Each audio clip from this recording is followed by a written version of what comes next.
Welcome to the 2015 Forum for the Guthrie School Bond issue that's coming up May the 12th, a week from Tuesday, and we're glad you're here this evening. I have not stood behind a podium in a while. Many of you know I'm retired as of December 31st and enjoying it immensely, I might add, but this is I was asked to moderate tonight and on Thursday night, and I welcome this opportunity because I believe very strongly in the Guthrie community, having lived here 29 years, almost 30 years now, having served as a local pastor for 29 years.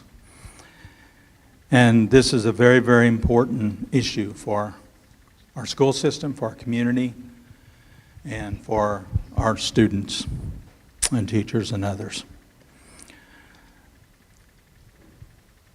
I want to begin this evening by saying that if you have questions, there's some index cards should be available to you. You can write those down as we go on and give some presentations. And then Mary Coffin, in behalf of the Chamber of Commerce, will pick those up, and then we will have a time for question and answers.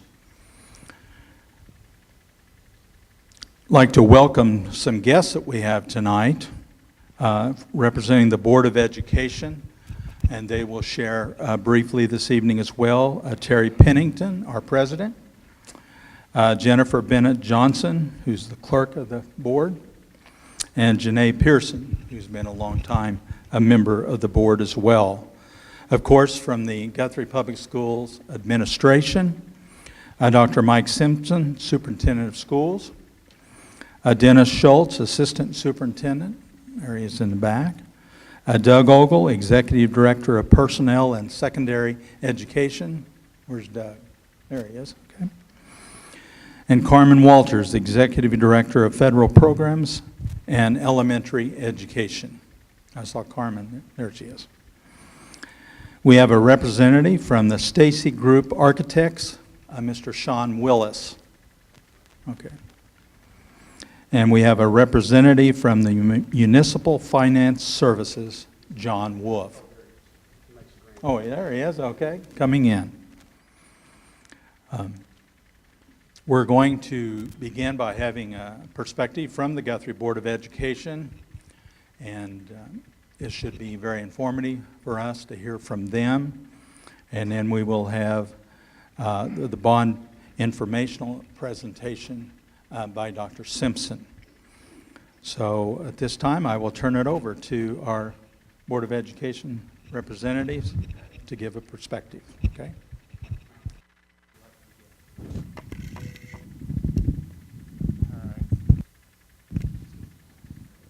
Hi, my name's Terry Pennington, for those of you that don't know me, and I want to start off by thanking you for joining us down here this evening. I know many of you I've met and talked to over the last few weeks.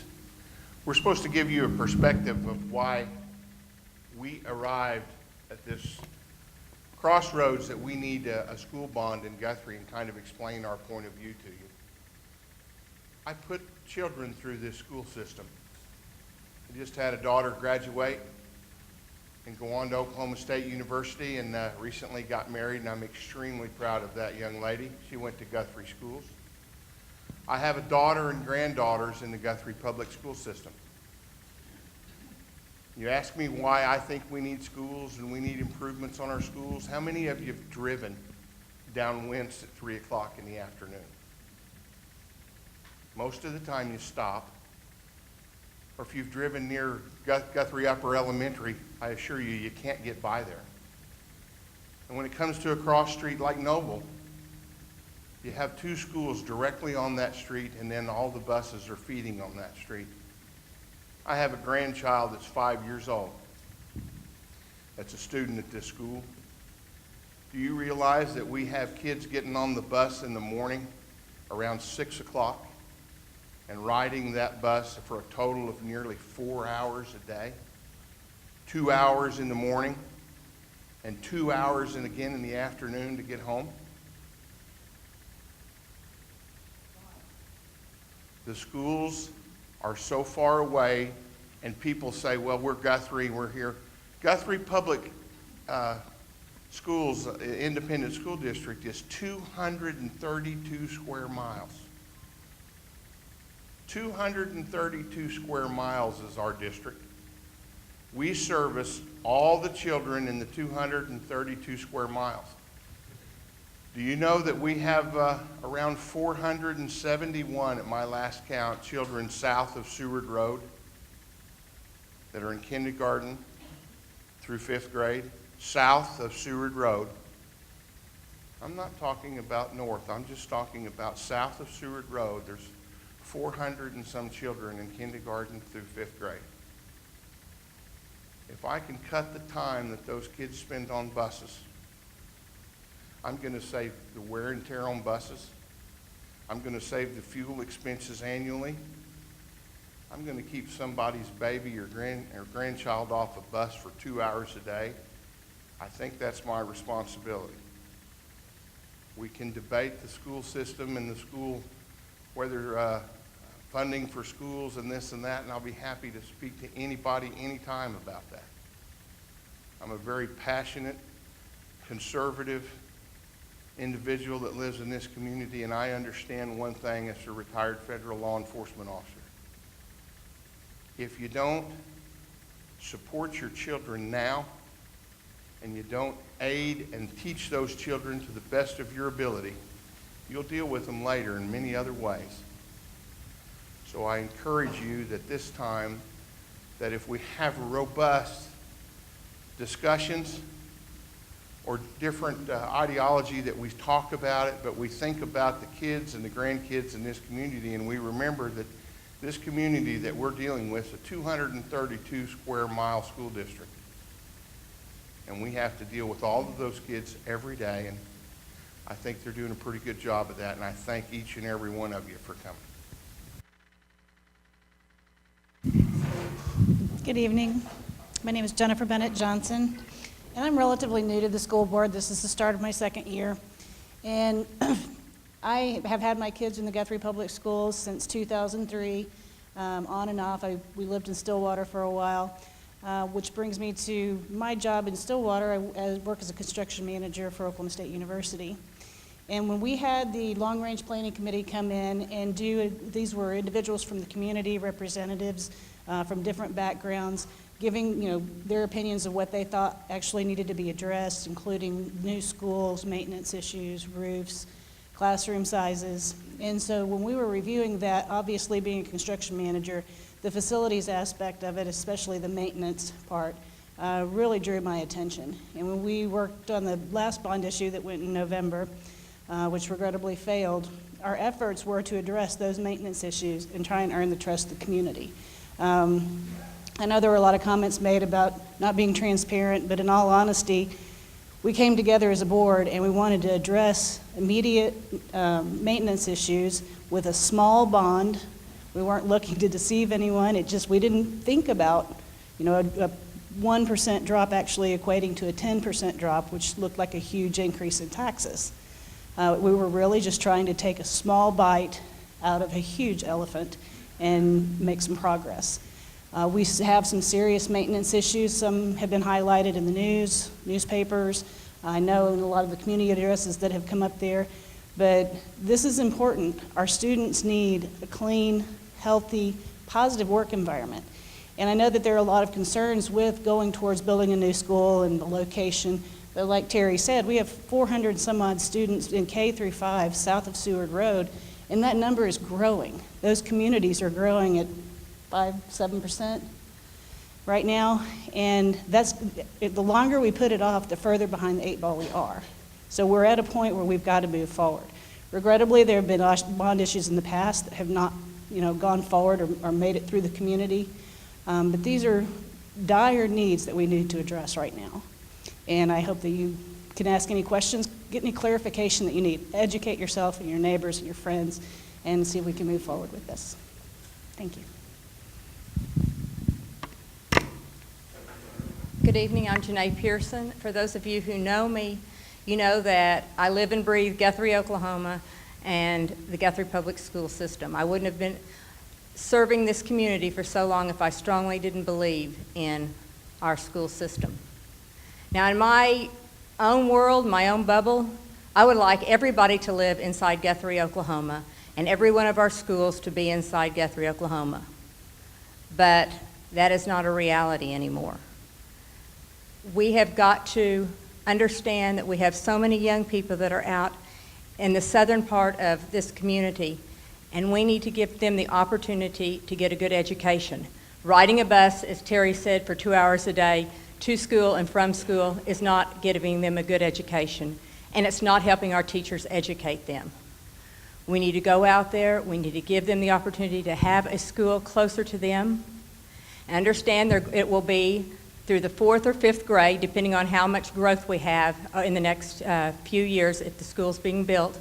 And then they'll be coming into Guthrie. They'll be coming into what I consider my world, my little community here.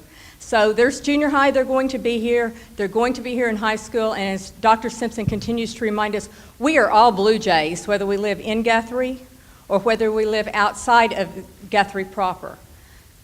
When I was growing up, most everybody lived in Guthrie except the farm families. That's not true today of our younger generation, of our young adults. Most of them want more land, and they are living outside the Guthrie city limits. And we need to help them educate their kids in what is the most beneficial for them. So I strongly encourage you all to consider supporting what we are needed in our school system. And please understand, we aren't just doing something in the way of building a new school system. The first things we will be doing will be to fixing some of the issues within our school system, some of the issues we had on the last bond issue. We have to have some improved air conditioning in our high school. We're going to start the facade, fixing some of our facade, fixing some of the windows in some of our schools. We can't go inside the schools and improve the current schools without fixing the outsides of the buildings. So this is part of the bond issue too, and this is a part of the bond issue that we will start with. So all I can do is strongly encourage you to please consider supporting our school system and to please go out and spread the word to other people. And I thank you as citizens for being concerned enough tonight to come and listen to us.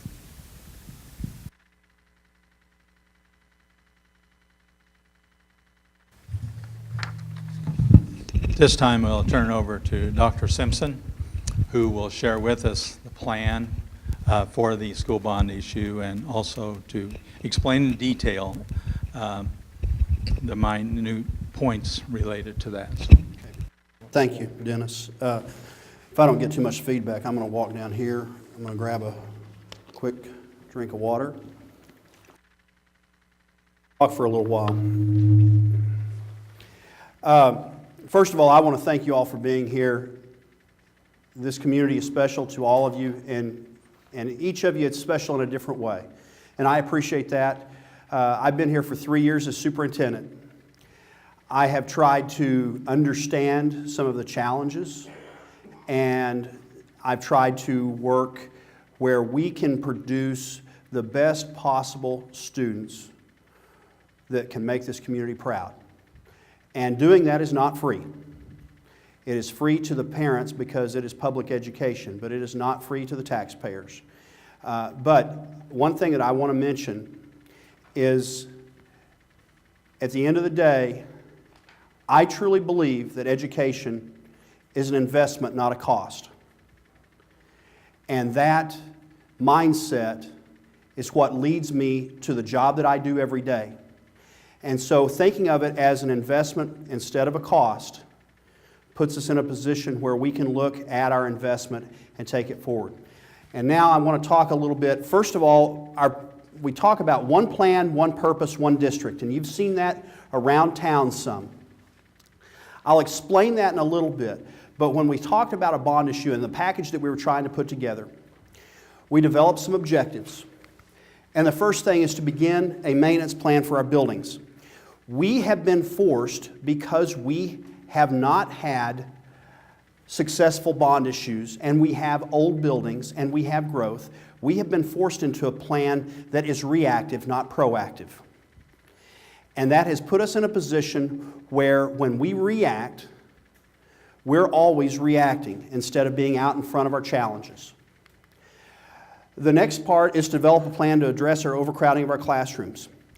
If the original mandates of House Bill 1017, the Education Reform Act from the early 1990s, were put back in place today, which there's debate that will happen when education funding returns to its 2008 amount, we would be penalized almost $1 million for this district per year.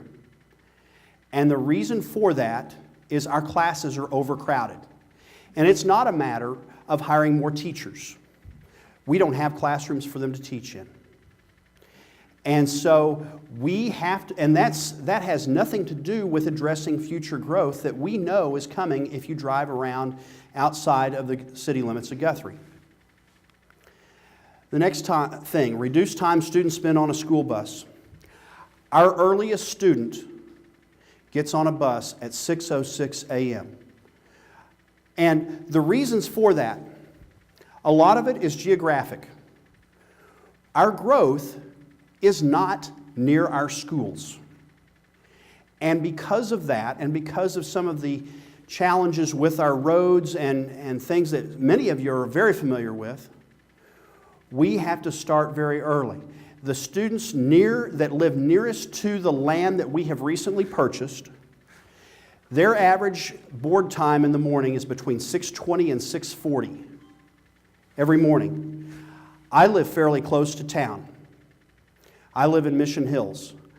Our bus picks our kids up if they rode. She's not, we don't put her on the bus because she's pre-K. She's a little young for that. She would get on the bus at 6:30 in the morning. That's not that far from town. But part of the issue also is when that bus gets to town, there are 6 schools that it has to drop kids off at.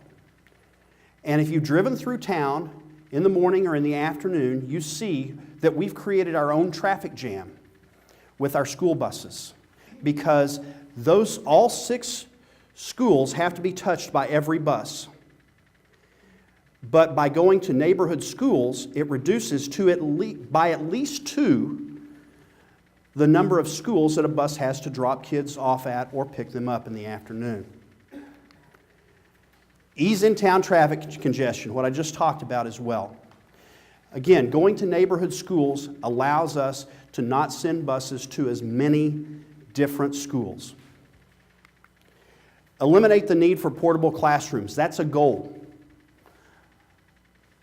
Notice I said it's a goal. The issues that we have at Cotterell, for instance, we have 8 portable classrooms. Most of those buildings were purchased in 1986 surplus from Edmond Public Schools. That's where we're putting students at Cotterell. And just so that you kind of have a framework of the timeline of that, I'm giving some confessions here. That's the same year that I graduated from high school. That's when the used portable buildings were placed at Cotterell. Why does our community need this? Well, the first reason is history. When you look at 2005, the last bond issue that we passed, when we built on to Cotterell, we built on to Central and Fogarty, and we renovated Jelsma Stadium. That was the last bond issue that passed. Since 2012, we have had no sinking fund, no bond debt. And so anything that we do is going to be a tax increase. And then what else has changed since 2005, the last bond issue we passed? This is our growth. We were at about 3,200 students in 2005, and we're now close to 3,600 students. That growth there's no end in sight if you drive through these neighborhoods. And I'll show you some aerials to demonstrate that. Woodland Farms is a neighborhood this is Douglas Boulevard, and this is north of Waterloo Road. This is in our school district. This is what that neighborhood looked like in 2005. And that's what it looks like today. Sweetwater Springs was just starting in 2005, and that's the first phase of it right there. And that's what it looks like today, and I can assure you, because I've driven it, these neighborhoods right here, you can tell there are streets, those are full of houses, and if they are not occupied, the sign out in front of it usually says sold. It is built up. Charter Oak Estates, this is just north of Sweetwater Springs. That's what it looked like in 2005. They're starting to clear land and get ready to pave for streets. That's what it looks like today, and you can see more construction going on out here. And again, these pictures are from 2014. This is Triple Crown Meadows, which is, we're getting a little closer to town now. This is Pine, and it is north of Seward Road. That's what it looks like today. All of this since we passed our last bond issue. Okay, Mission Hills, Pleasant Hills. This is Mission Hills, and this is an apartment complex called Pleasant Hills. Again, this is inside the city limits of Guthrie. And you can see the growth that's happened there. So, we look at funding options to meet our needs. And I'm going to give you a little bit of a school funding lesson. I'm always a teacher, and so I can't resist to do that. When you look at our building fund, this is the money that we have set aside by the state constitutionally to maintain our buildings and to do work on our buildings.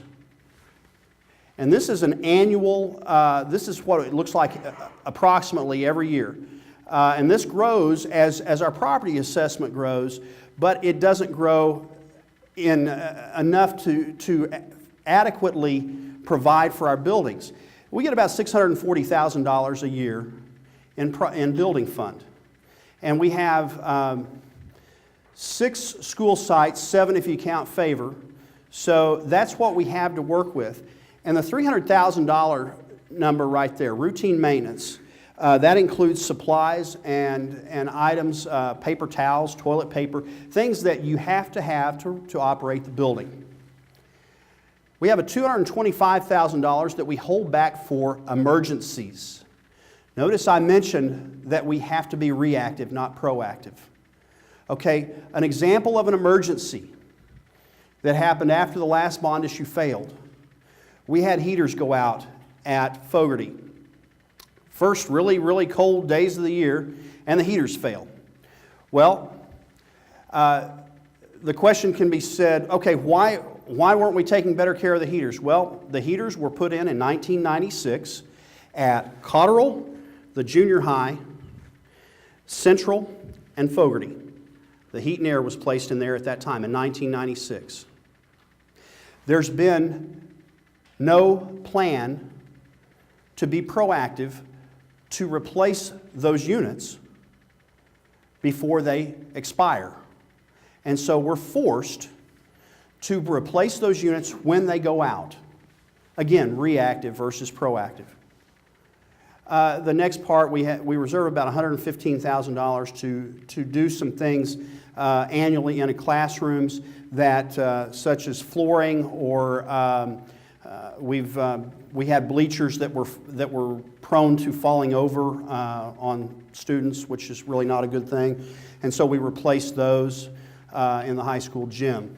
So that's every year we look to that. We replace flooring in Guess and Central over the last 3 years out of that amount of money.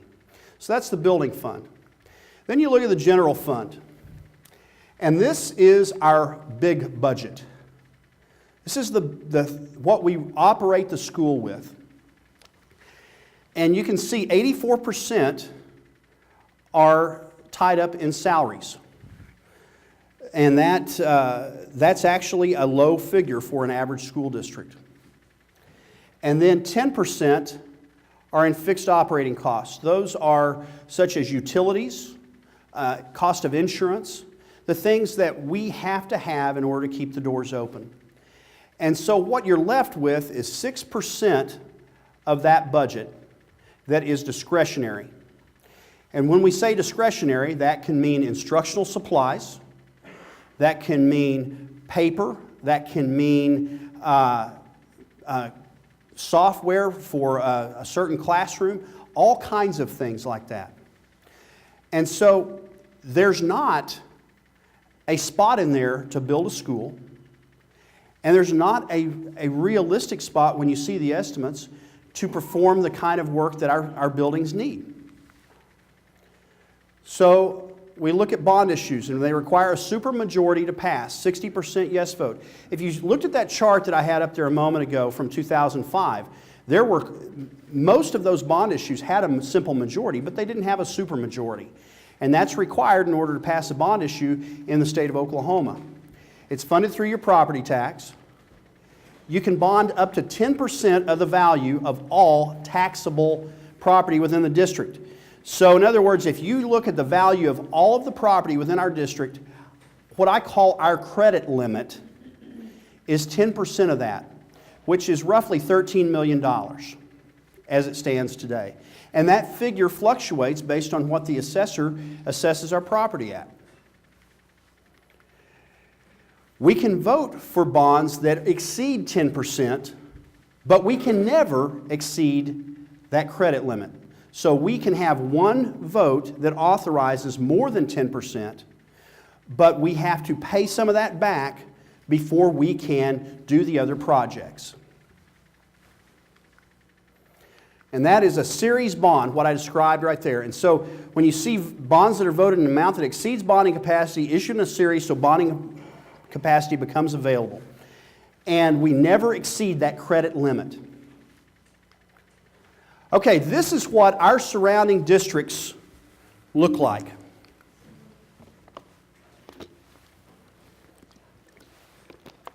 Okay, when you look at districts that surround Guthrie, and all of these districts in one form or fashion touch our district boundary line. Deer Creek has MAPS plus 35 mills. They get MAPS money. Edmond, MAPS plus 24 mills. Crescent, they have 18 mills. Coyle, 13 mills. Cashin, 16 mills. Cashin's actually running a bond issue the same time we are as well. So that would go up unless they're expiring, and I'm not sure where they are on that. Oklahoma City, MAPS plus 18.26. Luther, MAPS plus 14. Mulhall, Orlando, 5.29. Mulhall, Orlando was the benefactor of a tornado, as you guys know, and got the majority of their school buildings replaced through an insurance policy. So, and they're not growing, so you can see, but they still have outstanding debt. They still have work that they've passed bond issues for above and beyond what their building fund provides. And then you can see where Guthrie is right now. And it's been that way since 2012 when the bond issue expired. Now, if we pass this bond issue, this is where we would be. Now, full disclosure, the names over here have changed somewhat. They're not the same names.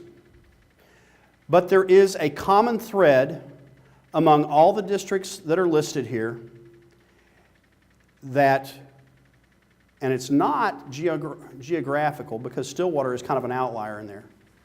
What's the common thread among all of those districts listed in that chart?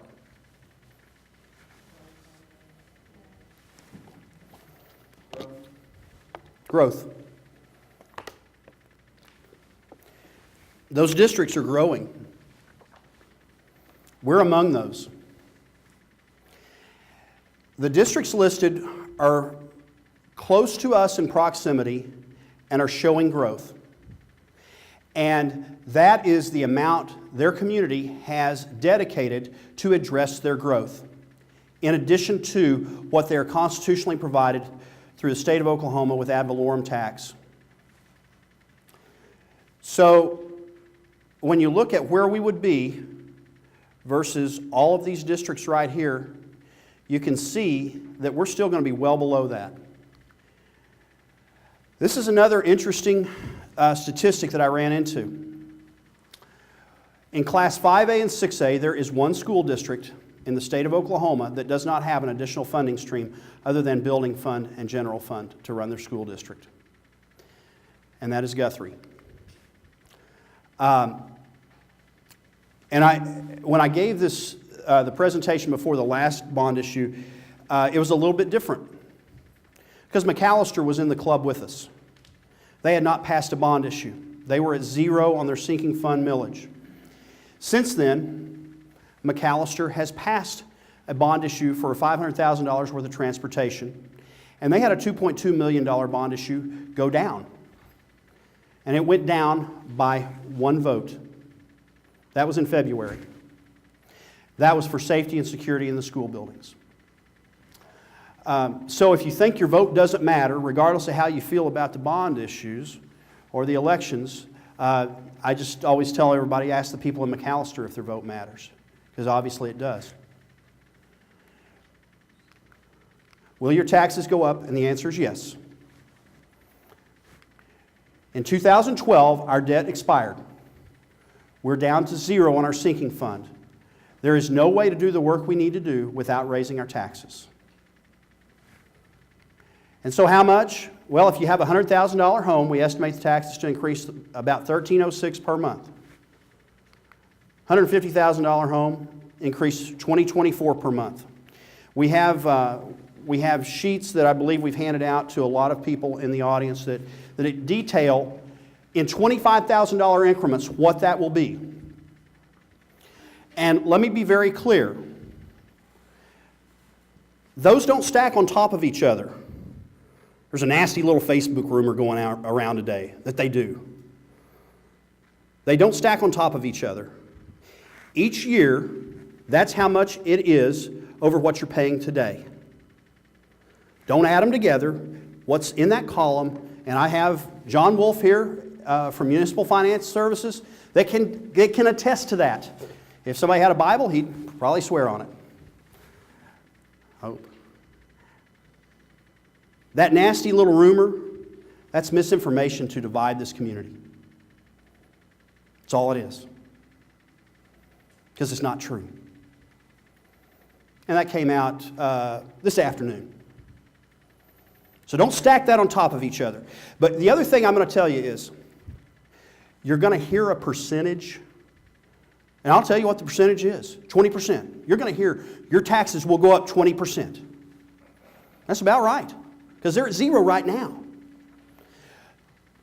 Don't think about the percentage, look at the amount. Look at the amount. And that's why I made sure that that sheet has $25,000 increments so that you can look at where you stand and see how it's going to affect you. Remember, is it a cost or an investment? Cost or an investment? How much? Target increase, 15 mills, still below Edmond and Deer Creek, who also receive MAPS money. Below the 2005 bond issue. The only school district in 5A and 6A, of the 45 largest school districts in the state of Oklahoma, the only one without an additional funding source.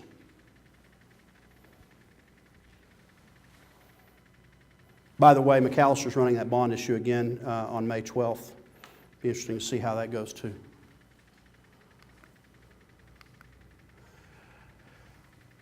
Our school buildings are in all kinds of different degrees of disrepair.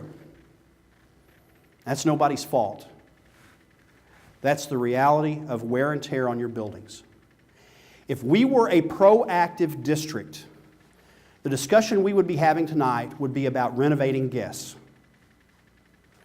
Because Guess was built in 1989.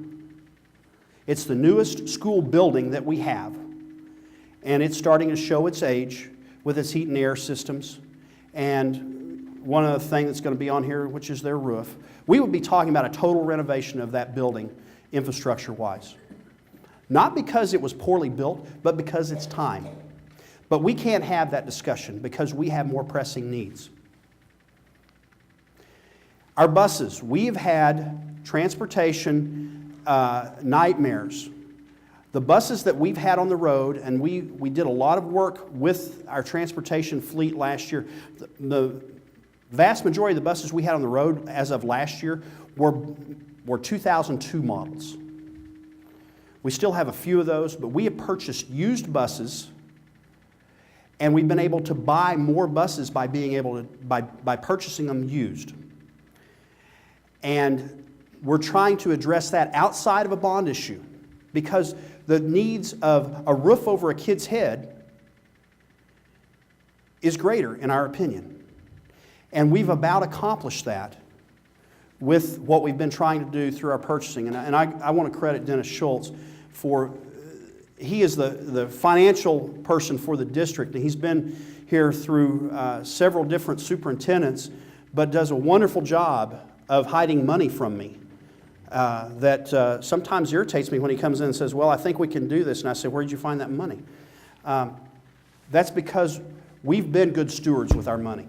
That's the reality. Okay, technology. The computers that we have, that our students get to touch, are purchased used when Edmond Public Schools deems them obsolete. That's when they're 5 years old. And we purchase those used from them. Because again, we've not had a plan.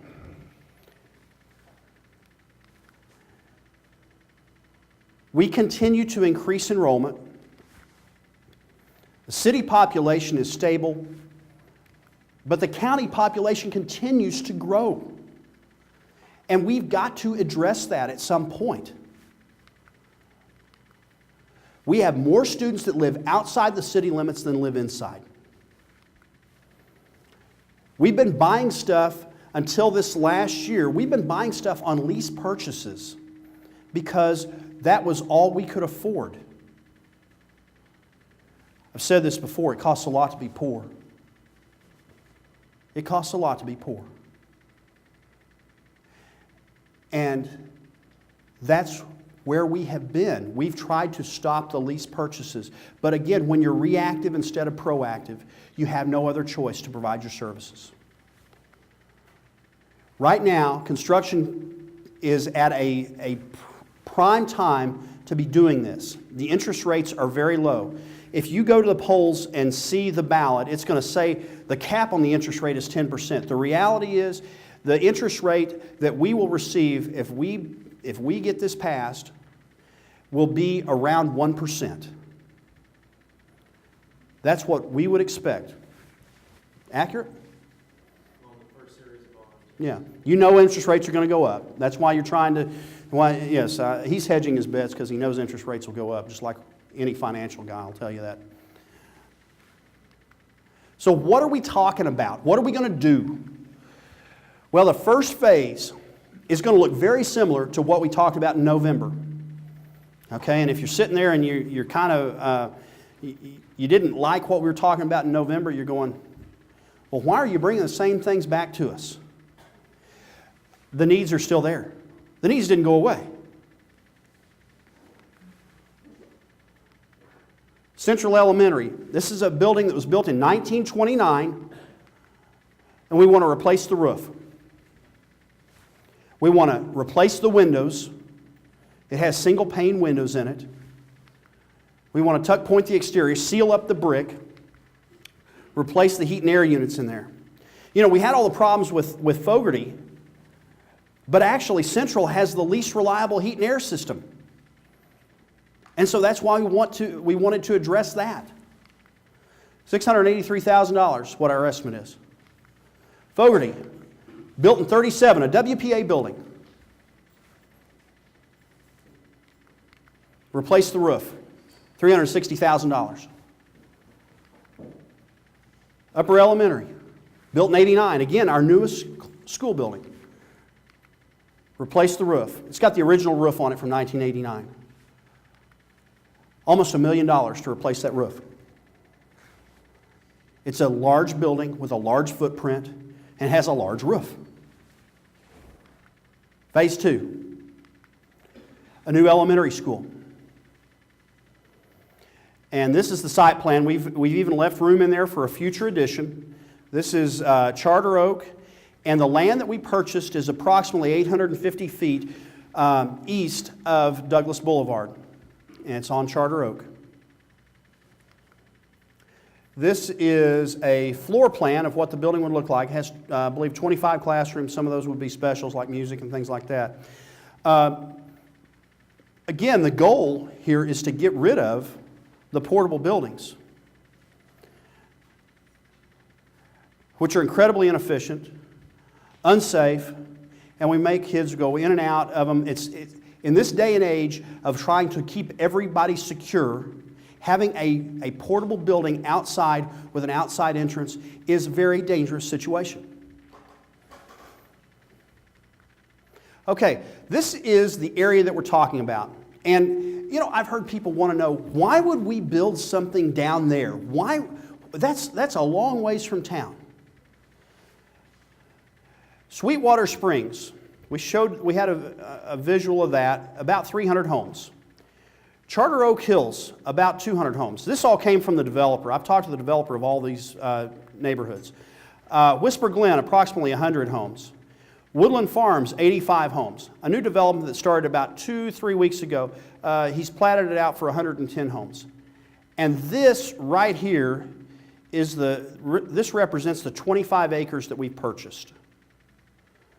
I'll give you a landmark. The Lazy E, of course, is right here, and you see where I-35 is. Okay. And our school district boundary zigzags around. I didn't draw it, don't blame me. Zigzags around off of Waterloo Road. We don't go south of Waterloo Road, but within a half mile, we pretty much follow Waterloo Road all the way east of I-35 to almost Hiawassee. It's the area of greatest student growth and greatest growth potential. We have, and Terry mentioned this, right now, 470 kids, kindergarten through 5th grade, that live south of Seward Road. And we built the school is designed for 500, but it's expandable. So if we want to expand it, we can build onto it. We already own the land. And you know, I had somebody say, well, why did you spend $250,000 on that land? Well, $250,000 on that land wouldn't get us a roof on Fogarty. And that land is only going to appreciate. If you've driven down through there, and when you look at where our kids are, that was the perfect place for a school. And again, our goal, reduce the length of bus rides, transportation costs, but the other part of this is improve parental involvement. We did a climate survey of our district last spring.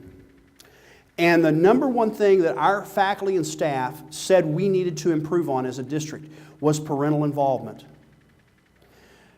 And I have, and I'm looking at, you know, we've got a few retired administrators from this district in the audience, and I'm thinking, you know, I wonder if they thought this.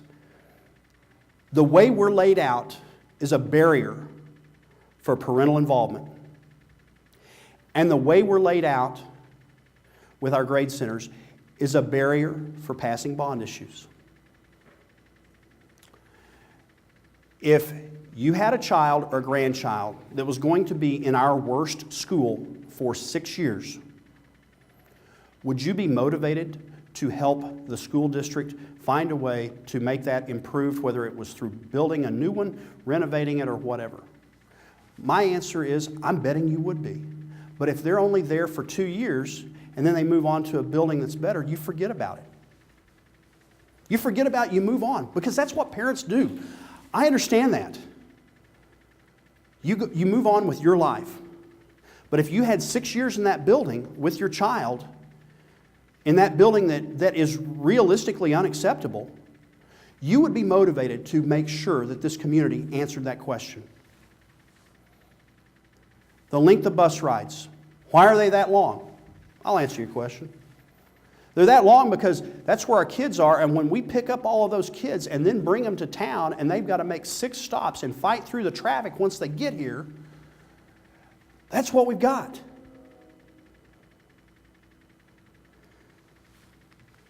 Estimated cost of that school, $11.4 million. Phase 3, projects to begin in late 2017. Junior high, phase 1 renovations, closing the envelope. The junior high was built in 1924. And the thing that I figured out about our junior high is people are passionate about that building, one way or another. There's a group of people that I think if we spent a dime on that, they believe it was money poorly spent. There's a group of people that I believe in this community, if they thought the wrecking ball was coming to that building, would chain themselves to the front steps and say, not my high school. I appreciate all that. And that's why we asked our architect, who didn't have a dog in the hunt, to go through this building, do a feasibility study, tell us what should we do with this building. Should we continue to use it as a school? Or should we mothball it? Should we see if someone will take this thing from us? If we mothball it and hold on to it, we know what happens to those buildings in this town. We don't want that for our schools. So what was the conclusion? The conclusion was the building needs a lot of work, but it is still money better spent to renovate that building with all of the functions that are contained in that building than it would be to take a new site and replicate all of those functions. And they did that. They were completely agnostic to it. They didn't care one way or another. They're trying to deal with the facts. And this is a lot more than just walking through with a clipboard. We had structural engineers look at the building. We had electrical engineers look at the building. The report, it's on our website. It's under the bond issue information. It's about 45 pages. And it is in depth about their recommendations. And so we've had an independent third party with no emotion tell us it is worthwhile to save that building. And so what we want to do is we want to begin work on saving that building and tuck point the exterior, waterproofing, energy efficient windows along the north side of the building. About $750,000 what that's going to cost. That's just on the north side.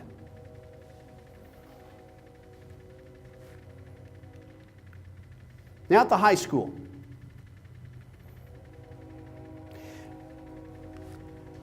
Built in 1967. Okay, how many of you think of it as a new high school? Just hold up your hands. Go ahead and admit it. Go ahead. It's all right. It's all right. Okay, that new high school was built the year I was born. Okay? Well, actually, I was born in '68, so it's a year older. The new high school is not so new anymore, folks. This item has been on bond issues multiple times that have failed. This is, and Jerry Ball he's been, since he's retired, I've kind of been asking him and quizzing him, and we got Jerry Gamble back here. That's generations of facility management for our district. But this is the original stuff that runs our heat and air for that building. And you can maintain, but even I have to get an operation every once in a while. And that's where we are with that building. And that's where we are with the heat and air. $1.3 million it's going to take to fix that heat and air. Some of this is we're in this position because some of it was done poorly when we reconfigured the buildings. We have taken spaces that were common spaces and we have put walls there. We have done a lot of work to that building and never taken care properly of the heat and air system. Okay, then we're going to get to technology. Video security. Improvements at all school sites. Adding cameras. We want to add cameras wherever we can, especially at entrances to buildings, so that we have a record of when someone walks in and walks out of our building.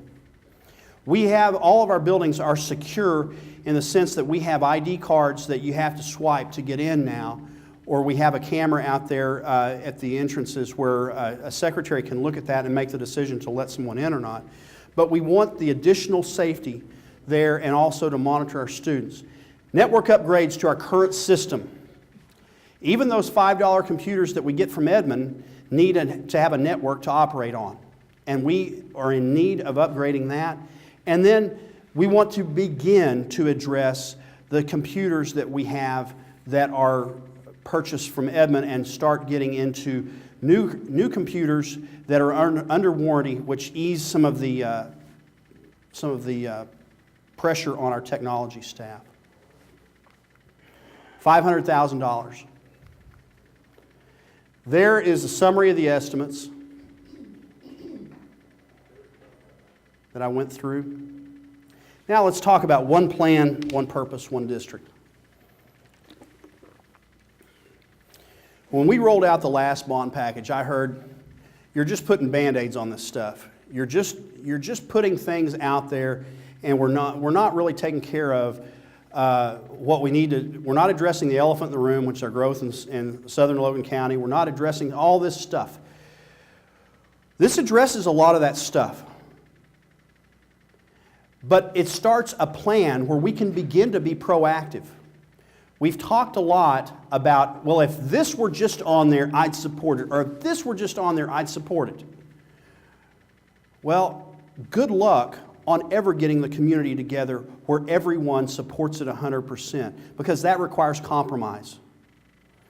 And passionate people sometimes lose sight of when compromise is necessary. One purpose.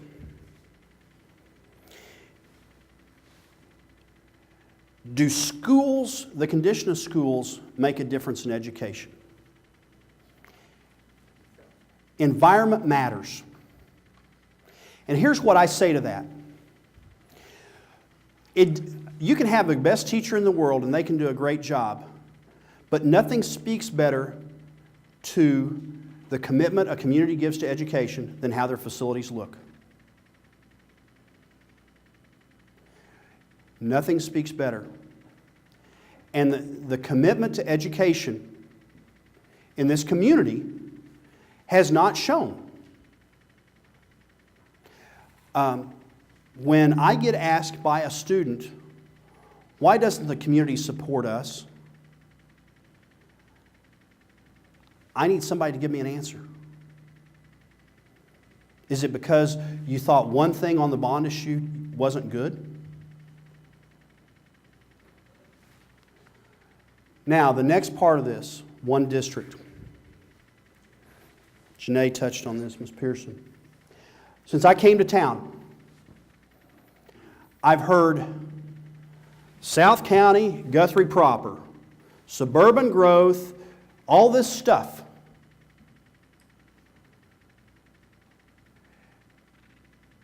It shouldn't matter where a kid lives to receive an education.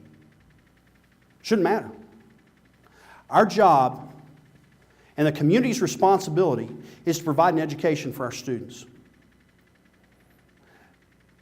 Cost versus investment. And it shouldn't matter where they live, they should have the same opportunity to be successful in the classroom. And addressing that is a responsibility of this community.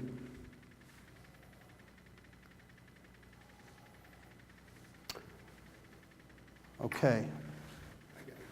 I have one thing I think we may have left out, some of you that haven't met or talked to us before. People in this community said, save money. You get on that school board, you save some money. Well, we saved money.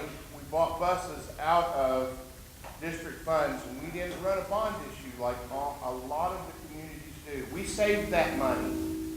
by making them get bids, by looking at every contract and cutting money. Then they said, raise some money from the public, get some free money, go get some support. We did that, folks. You're hearing these arguments. We've done what they asked us to do.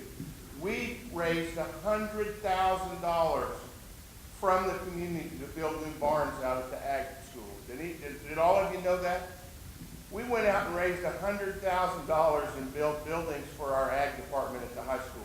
We didn't go to the taxpayer to buy buses. We didn't go to the taxpayer to build those barns. And I don't like microphones. We didn't go to the taxpayers to buy that property down south either. We saved the money and did that. And you can beat me up all day long because I serve at the leisure of the public. I'm trying to do what you asked me to do in this conservative community was save us money, make our kids safe. I'm doing it. But every time the target moves, Terry, get that bond down to 15 mils. Get it down to 20 mils. Well, it's there. We raise private money. I ask you guys to beat me up, but don't beat up these teachers and these administrators that are in those schools every day.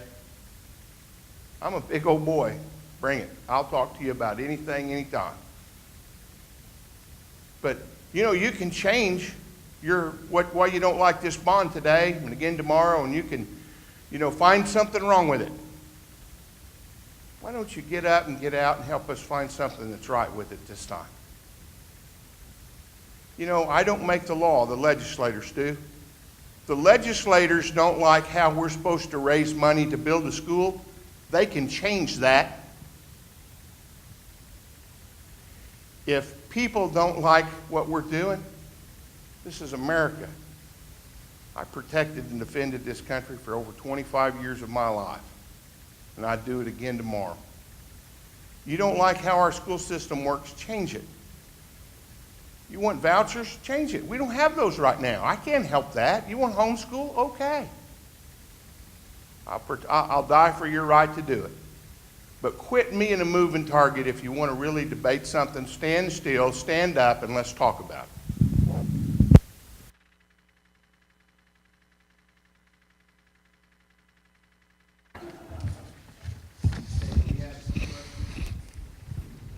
And I think what we'll do, we'll let Dr. Clark read the questions, and then if they're appropriate, that I answer them, or if the board answers them, or we have our architect and our bond advisor as well.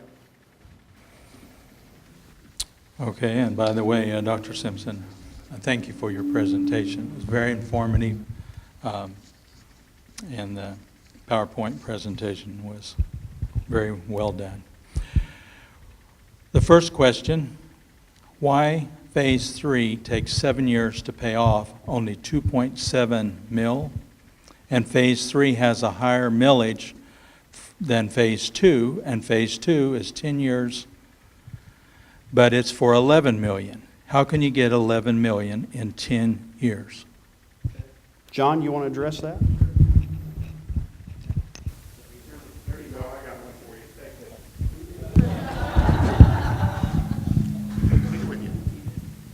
Well, I'm kind of like Mr. Pennington. I can talk pretty loud, but if you can hear better with the microphone,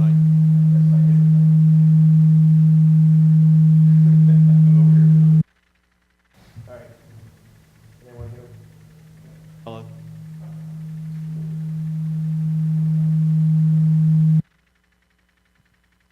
Can you hear me now?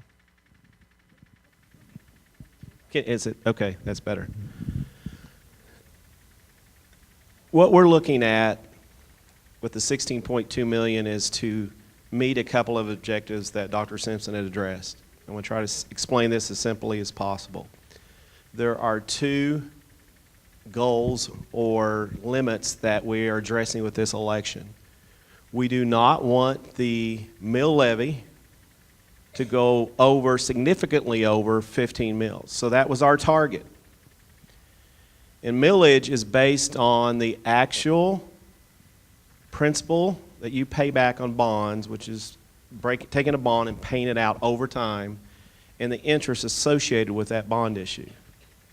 And so when we look at what are our requirements each and every year as we issue bonds, then when we add up those requirements, if you have one bond outstanding or you have multiple bonds outstanding, we do not want the requirements divided by the total valuation of the community to exceed 15 mils. We are also limited by the state constitution that we cannot, and Mike addressed this, that we cannot exceed 10% of our net assessed valuation of the Guthrie Public Schools, which is around 130 million as stated.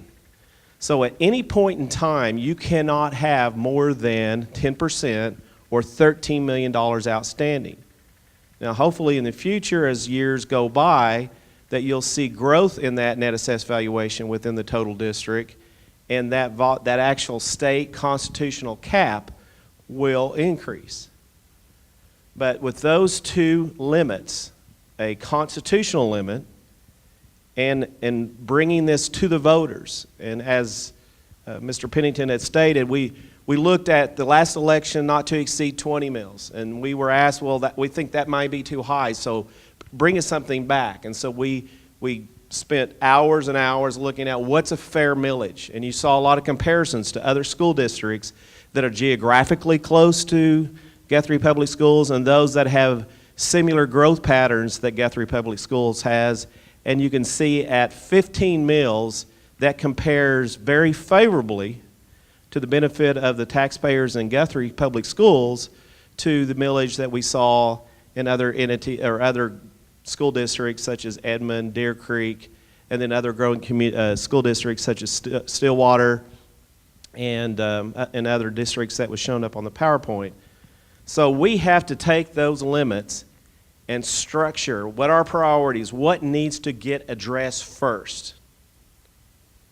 And so very simply, we looked at the projects, the renovations of the schools that were part of phase one and said, look, we have to address those first, but we have to have those bonds fall off so that when we come back around and look at building the elementary school, that debt is off the books so that we do not exceed the 10% of the net assessed valuation. We had cost estimates provided as to the cost of the elementary school.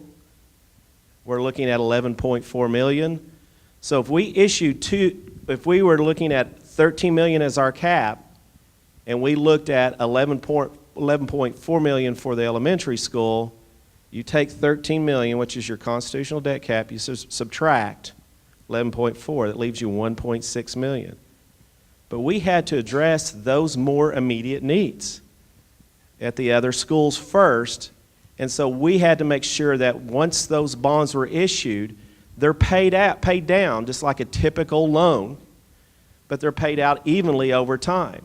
So we had to have bonds falling off the books, new bonds coming on, and then at the same time try to meet the priorities based on immediate need. And so in looking at doing the 2.7 million, we had to have those bonds basically be a 2-year bond. Those bonds will fall off in 2 years. That debt is gone, but we need that debt to fall off because we in turn are going to issue 11.4 million in the early fall of 2016 for the elementary school. So those bonds have to fall off so we do not exceed 13 million. But once again, we're looking at making sure the mill levy doesn't go over 15 mils. And then we said, all right, we can't go over 15 mils. We have $11.4 million bond issue. How many years do we have to stretch that debt over so that the annual requirements to pay that debt off, the burden on the actual property owners in Guthrie Schools, how many years do we have to stretch that out to keep at less than 15 mils? We have to go out 10 years. And then we come back around and we have the 2.7 million. Is that correct? What's the last? Yeah, the 2.7 million. That we have to have the actual mill levy stay at that 15 mil target. So the next issue in 2017, that we wish we could do that 2.7 million over 2 years, but that would cause the mill levy to go above 15 mills. So we had to stretch that out as long as possible so that when you add all the debt that you're having to pay back and you put together all those payment requirements and you submit that to the county clerk, that your mill levy is not over 15 mills. Yeah. That was not, that's, everything fits together like pieces of a jigsaw puzzle for this to work. If we were asking for 30 mills, twice the amount, the structure would look completely different. If we did not have a constitutional debt cap of 10%, if we had double that, instead of 10, we had 20%, we could address a lot more of the problems now. But the situation is, we can't do that, but we wish we could do it as early as possible to take advantage of the costs of doing these improvements with the school district. But this is what the district has to live within as far as the state constitution, as far as debt cap.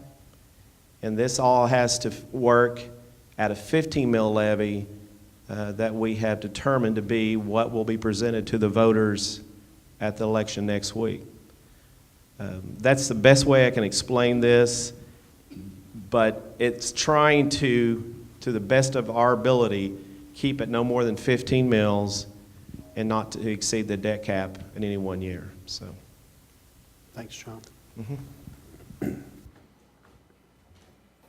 Thank you, Mr. Wood. The second question is, what is going to happen to the sixth graders graduating after the new school is built? Basically, they will have to be bused after that. Why not build the school in town? Okay, I'll address some of that. Part of when we talk about sixth grade, which grade's going where? Part of this is a function of what our growth pattern will be. We sell the bonds for the new school in 2017, the 11.4, or is that 2018? 2017. Then it takes us 18 months, 24 months to construct the school.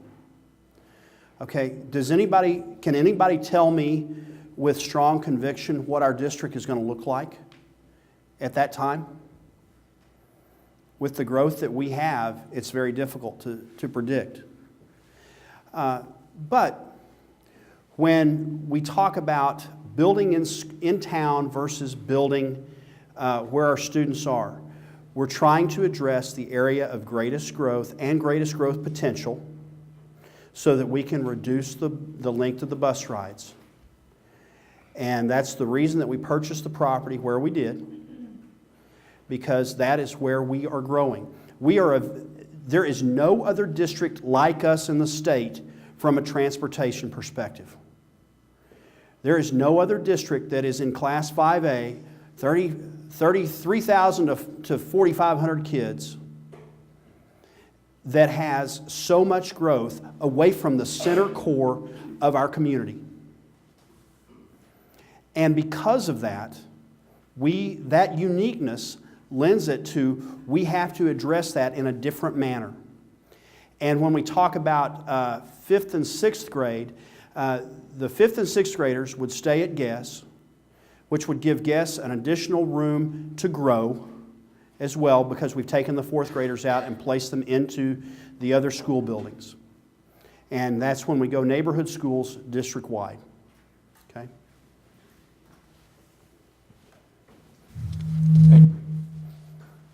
The next question is, how functional will the new school be? Roof, question mark. Large enough, question mark. Traffic flow and drop-off area, sidewalks to drop off in front. Sean, do you want to touch on some of this? Now, one thing that we have to remember is the new school has a site plan, but it is not designed yet. You don't design a school until the bond issue passes, because there's a tremendous amount of work that the district would be obligated to the architectural firm and to be able to pay for it before we ever pass the bond issue. So you have a site plan and you work on the architect's reputation, and that's why we went through an exhaustive RFP process to select this architectural firm which specializes in schools. And this is Sean Willis from the Stacy Group. I'll see if I can remember all those questions in particular, but the kind of tenets of what the school will be that we were charged with by the board and Dr. Simpson will be to build a very high quality school and stretch the dollars as far as we can. So we take it very seriously. Our firm, the Stacy Group, just designs school buildings. That's all we do. And so we know that schools are too poor to build cheap. So what that means is we're going to design a school that will last for a long time. So we're not going to put up materials that need to be rebuilt or touched up or fixed over time, toilet partitions that fall apart or cheap carpet. So you spend the money you can, you take the community's money and their trust, and you build a high quality, durable school that will last a long time. As far as the specifics on roof, what type of roof that would be, we would have to determine, as we get to that point, but it would be a high quality roof with probably a 25-year warranty. Like we talked earlier, like I'd guess, those roofs were built 25 years ago. You need to have a roof and a warranty as such that's going to last a long time so that they don't have to come back and spend maintenance dollars, which are harder to come by, to fix those things. So you want that to be built in up front so that if anything does happen, there's a warranty like Dr. Simpson mentioned with computers. The site plan, I don't know if you can remember the site plan, but kind of one of the tenets of an elementary school design, I think you asked about access and drives, is the idea that you separate buses from cars. So it's important and critical that you have on one side a car drop-off around the back long enough that you can stack up 30, 40 cars, 50 cars off of the street so it doesn't back up traffic like we talked about earlier is an issue. So you have a long stacking distance for cars that gets them, in this case, to the back of the school so they can drop off along the curb quickly and safely, and then you separate bus traffic on the front so that you don't have any parents or kids accidentally walking between a bus and a car. It's dangerous, so you separate those activities as much as you can. And then depending on the needs of the school, we would probably have another drop-off for possibly daycare or half-day buses, those kinds of things. So you separate all the traffic, and then in addition to separating the traffic from drop-off and pickup, we separate all the traffic from the play area. So the kids, as they come out of school and go to either the open play here, play equipment, the enclosed playground, they don't have to cross a drive. It doesn't have to be a gate that closes. It doesn't have to be a parent or a teacher out there to direct traffic. They can feel comfortable that the kids will go out to that area and not have to look both ways. There's not going to be any of those accidents. So we do that in a way that separates those functions. As far as the school itself, we tried to design it for 500 students and enough classrooms for that. And what we do, as you can see in the red, for a future edition, we designed those core spaces large enough to handle the growth. So the gym, the cafeteria, the media center, the office space, you want those core spaces to be large enough that when you do add more classrooms and more students, you have a cafeteria and a kitchen that's large enough to support those spaces, so you're not having to expand those and spend money again.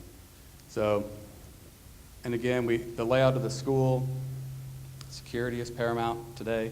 So we would have a secure vestibule, which is basically a secure entrance. So if a parent or a visitor came into that school, you'd hit a locked door and you'd be forced to go into the office and check in. So if whoever's in the office that day at the desk, if they've turned around to make a phone call or talk to somebody can't sneak by them.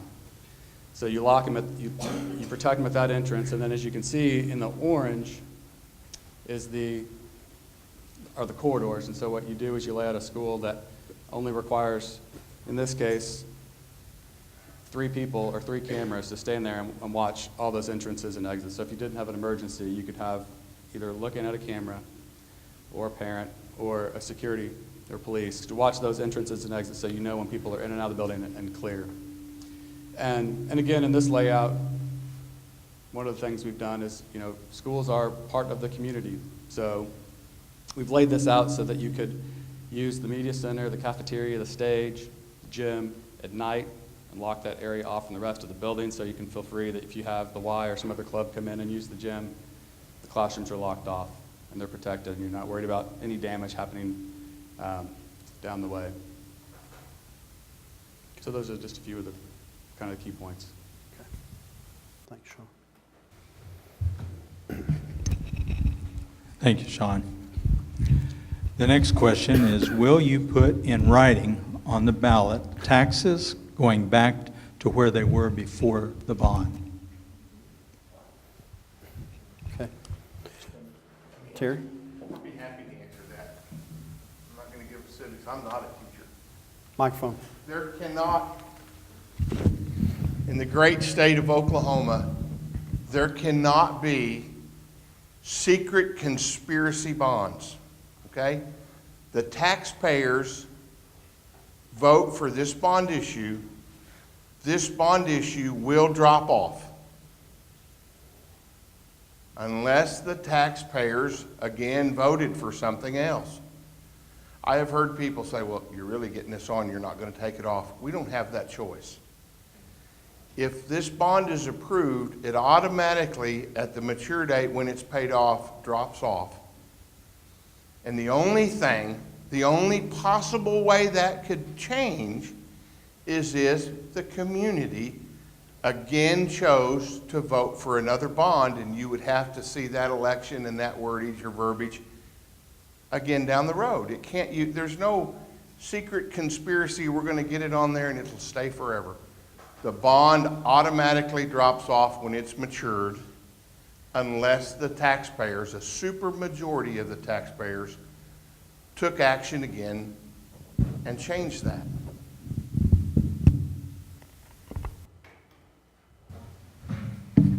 Thank you, Terry. The next question, is this a citywide or countywide vote? And this individual would like to request a map of the district. Okay, it is a vote of anyone that lives inside the Guthrie Public School District. So, not the city of Guthrie and not Logan County. It's anyone that resides inside the city limits, the district limits of Guthrie Public Schools. And so, if your kids, that live in your house went to Guthrie Public Schools or go to Guthrie Public Schools, and they're not on a transfer, you're a registered voter, you can vote in this election. As far as a district map of the boundaries, I believe we have that on the website. I wouldn't swear that. Jana is nodding yes, and Shayla is nodding yes. So the other thing that I will tell you, here's a little techie tidbit because I'm a little geeky on that kind of stuff. You can go to Google Earth and go down on the left-hand side and drill down into U.S. government, and you can drill down and put the school district boundary on that map. And I would encourage you, if you have never used Google Earth, that's where these aerials came from. But you can put the boundary right there, and then you can type in the address, and you can determine what school district you live in. So it's on our website, and if someone wants a paper copy, I'm sure we have some around there. I've got this huge map on the wall of my office. So that's what I go to, or to Google Earth. But I'm sure we have some paper maps around there. If you'll call my office tomorrow, if you want that, I'll try and find it for you. But the best, most reliable thing is Google Earth, type in your address, and it's going to put a dot right there, and it's going to show where that boundary is. And if you live inside the Guthrie Public School District and you're a registered voter, you're eligible to vote in this election, which absentee voting in person begins on Thursday from 8 to 6 and Friday 8 to 6. And then, of course, the polls on May 12th, from 7 to 7. Thank you. The last question, and I think I even know the answer to that. How long is the bond? 11 years? Yes. Oh. I see somebody writing a question. Are there any other cards anyone has written? I'm just thankful that I could read them all. I got to tell you, I was a little uncomfortable sitting on the same stage with you. I felt like I was behind a pulpit. Well, Okay. Okay, you have a question? A question, because you answered it, you said we don't add up all three of those columns, but I'm not understanding how I'm supposed to read the graph that I was given this spreadsheet. Well, there's the guy that created it. Why don't you allow him to answer that for everyone? Okay?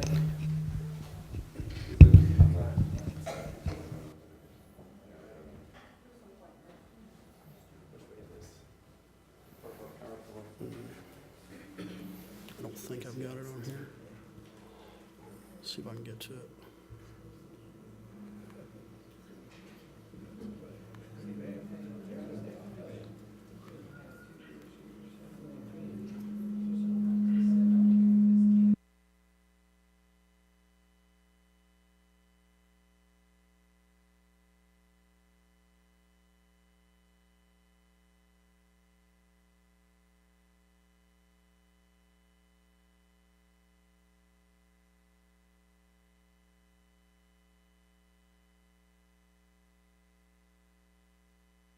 Okay, very quickly. First things first, if this election passes, your taxes will not go up this fall because the bonds will not close before July 1. It will be the following fall. So your taxes in regards to this sinking fund won't occur until the fall of 2016. So that's very important. So if the election passes, you get your tax bill and you say, wow, that wasn't much of an increase that we thought it was going to be. It didn't go on in this particular fall tax statement that you're going to get. What we're trying to show here in this particular graphic is that we plan on issuing bonds in August of 2015, and when that goes on the actual tax rolls in 2016, we're looking at $2 million, size of the bond issue, and we're only paying that out over 2 years. And so what that equates to is the school district turns in their estimate of needs to the county. The equivalent tax bill will show, and this is an estimate at this point in time because we do not know what that interest rate is going to be when we sell the bonds if the election passes later in the summer. We're going to put the actual, under state law, you have to put out the bond issue to bid. We can guess where the rates are going to be. We can see where they're at now. And that's all part of our analysis, is assume what the interest rate would be. We're assuming on a 2-year term, this is the rate that Mike had mentioned earlier, would be around 1% based on where rates are right now. So we sell that $2 million issue. Let's say we sell that in August, late July, early August. Then we are looking at just a 2-year term, 15.67 mils. In the fall of 2016, if you had a $100,000 home, then your tax bill would go up from 0, which is where it's been for 3 years, going on the 4th year coming up. It would go to $156.70. Now the next year is when we look at the 11.5 million. Actually, I think I have 11.5. It's the estimate is 11.4, and there's contingency. Right. So on the 11, I just want to make sure as they looked at 11.4 earlier tonight. Out of the 11.5, then we're looking at, once again, as asked earlier, we have to stretch that out since that is 5 times the amount, almost 6 times the amount that we're doing, what we would do later this summer. Then we have to stretch that out over 5 times longer term. So we're going 10 years. But in 2000, you're only on the first $2 million. Those bonds will only be levied for 1 levy year. And then they fall off. You only have 1 levy year. So once you pay the taxes in the fall of 2016, that's it for those bonds. They're done.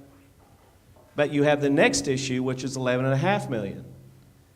And we are looking at 13.98 mils for that size transaction. The 2016 bonds are gone. And so you're looking at, well, what would our estimated for a $100,000 home be? It would be actually less than it would be for the 2-year bonds that we would be doing this summer. we're looking at approximately $139.80. Once again, that's dependent on the actual interest rate. Now, we're selling these bonds in 2007 or in 2016, and they'll go on the 2017 tax bill. Who knows where interest rates will be in the summer of 2016, but we've looked at historical analysis, kind of guess where the market's at, put a little extra fluff in there for growth and interest rates. Rates have been at all-time federal historical lows since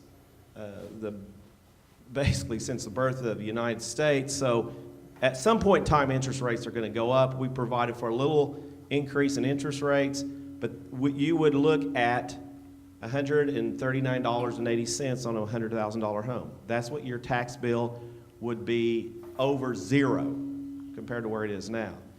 So in essence, your taxes would actually go down in this scenario. And then the final phase, $2.7 million, those bonds would be sold in the summer of 17. They would go on the 18 tax rolls. Now, the $11.5 million doesn't go away in 2 years like the first $2 million does. It's going to be out there for 10 years. So we actually look at the 13.98 mils. That's going to drop down gradually over the 10-year term, or the 9 years you're going to levy that over. So it's going to go down just a little bit. Well, we basically do kind of the dovetail in that as that mill levy goes down, we come back around and do 2.7 million and kind of fill in where the mill levy went down on the 11.5 million transaction. It kind of fills in and brings you back up to 15 mills, which is where we want to be as far as our target. So your tax bill for a $100,000 home will be $150. Based on estimates right now, that would still be less than the $156.70 that we're showing that would be in your tax bill next fall, 2016. So each year, you're issuing bonds. Some fall off, some don't. But what you have to focus on is what is your tax bill going to be on what the value of your home? What do we think that tax bill is going to be for the sinking fund each year? And that's what's on this chart.